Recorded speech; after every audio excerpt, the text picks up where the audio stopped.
It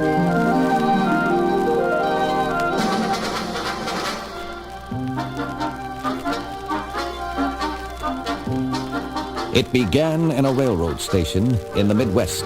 David Banner, man on the run, and Margaret Lamb, a young girl seeking a cure for her mysterious ailment. How long have you been on the crutches? Almost a year now. You're doing very well. Thanks. Where is the sanitarium you're going to? Tally Falls, about 200 miles upstate. You been there before? No, I only heard about it a little while ago. It's run by a Dr. Charles, Timothy Charles. He's really great, they say. Really. He can cure just about anything. A faith healer? Oh, no, nothing like that. He's a real doctor. He uses some kind of new ray. Ray? A radiation machine, like X-rays, only different. It's called a Meson ray. Meson ray? Yes, you've heard about it? No, not exactly, or not as a cure for anything, or as a ray. But I know something about mesons.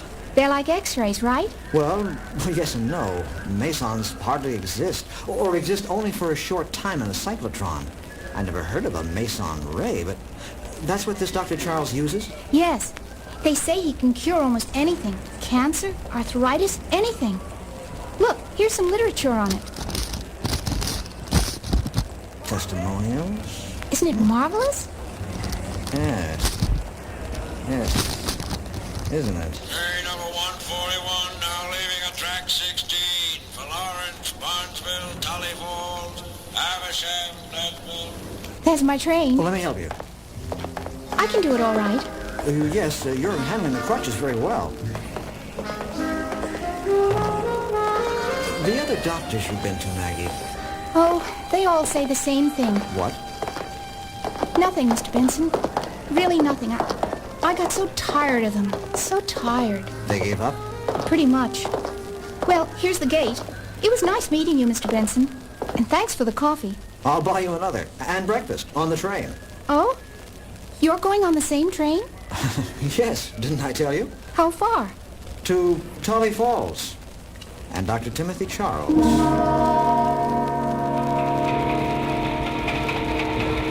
Living in the shadow of his alter ego, the Incredible Hulk, forever fearful of its next outburst of violence, David Banner is desperate in his search for an answer, a cure, willing to clutch at any small straw and any small hope. He accompanies Margaret Lamb to Dr. Charles' sanitarium in Tully Falls, knowing in his heart that it is probably another blind alley ending at another stone wall.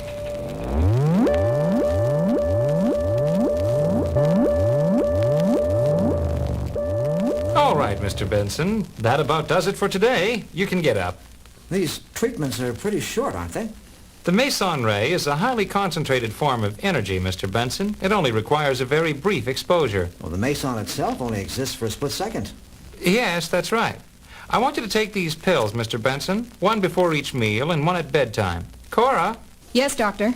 any more treatments this afternoon? Miss Lamb. Oh, yes, Margaret Lamb. You can prep her, Cora.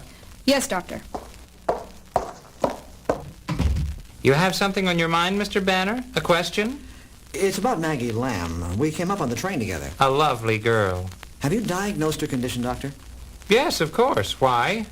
Well, from what she told me, it could quite possibly be muscular dystrophy. Is that right? I was just wondering. I don't recall hearing that radiation of any kind could be effective in such cases. Mr. Benson, are you a doctor? I was only trying to I point out... asked, are you a doctor? No. Yet you come in here, you talk about mesons as though you know all about them. You diagnose muscular dystrophy in a patient on a train without any examination. You question my ethics. I wasn't questioning your ethics. Then I question yours, and I question your qualifications to make a diagnosis of anything. You came here because, as you describe it, you suffer periods of agitated depression. Is that right, Mr. Benson? Yes. And have you suffered any of these depressed periods since you've been here? No. Then suppose you just relax and take your treatments. And let me be the doctor, huh?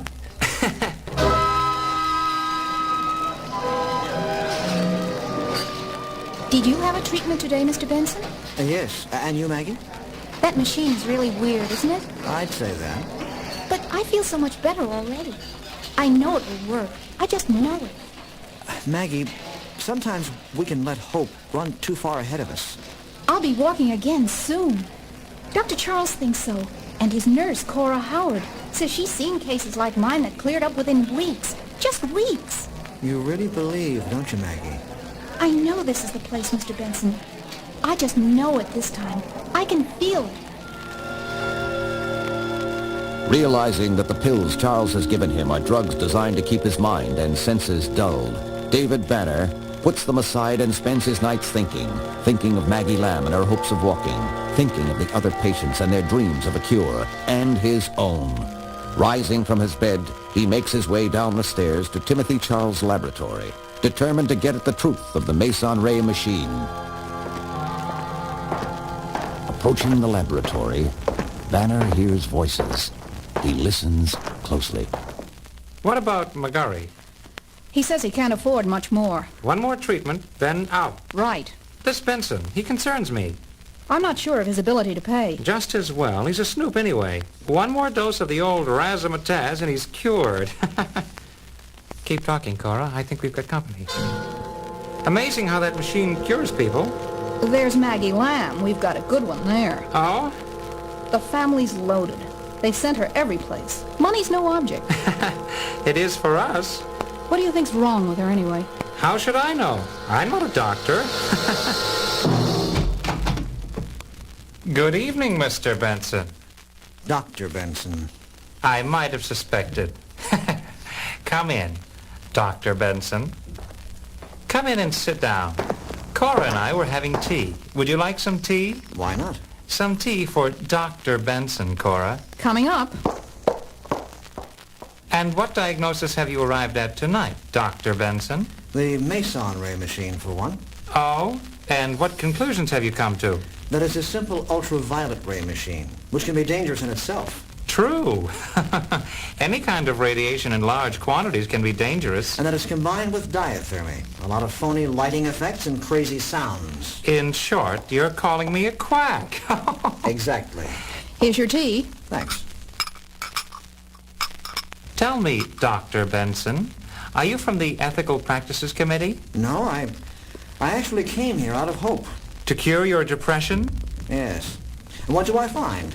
Just another charlatan, bilking unsuspecting people out of their life savings, offering them hope and giving them nothing. And I suspect you intend to go to the Ethical Practices Committee. I'll see to it that they... The what? What did you put in that tea? A rather strong sedative, Benson. But it won't last long. Don't worry about it. I can't move. Help me get him on the table, Cora. He's heavier than he looks. What's going on? Use the restraining straps. Tie him down. Tight. He won't get out. Charles, what are you doing? We're giving you another treatment, Dr. Benson. Your very last. After that, you'll be cured. Charles, let me up.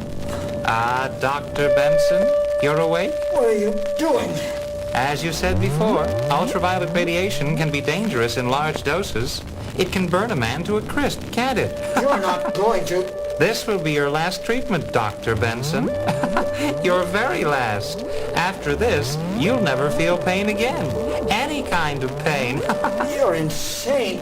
Charles, you'll burn me alive. It will be recorded as an unfortunate accident. Cora, 5 degrees more. The UV intensity?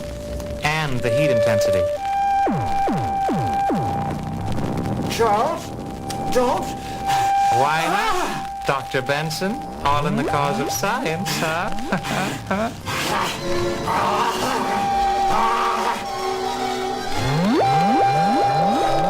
Banner's fists clench, his chest expands, his wrists enlarge. The rage within him erupts like lava from a suddenly active volcano, and he becomes the Hulk. More! Give him more! He's breaking the bonds! Hold him down! I can't!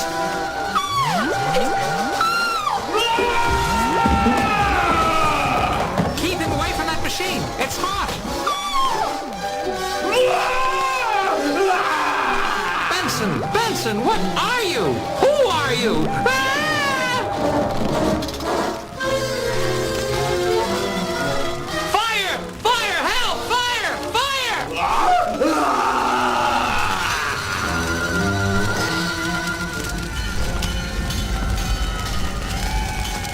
Over here, Maggie. Over here. Now, sit down. Oh, Mr. Benson, the whole sanitarium. It's gone. All of the patients are out safely. And Dr. Charles? I'm afraid he was trapped, Maggie, along with the nurse. He was such a good man, Mr. Benson. Such a good man. Yes. And such a nice man. I know he had the cure. I know it. There are other doctors, Maggie, and I'll make sure you get to a good one.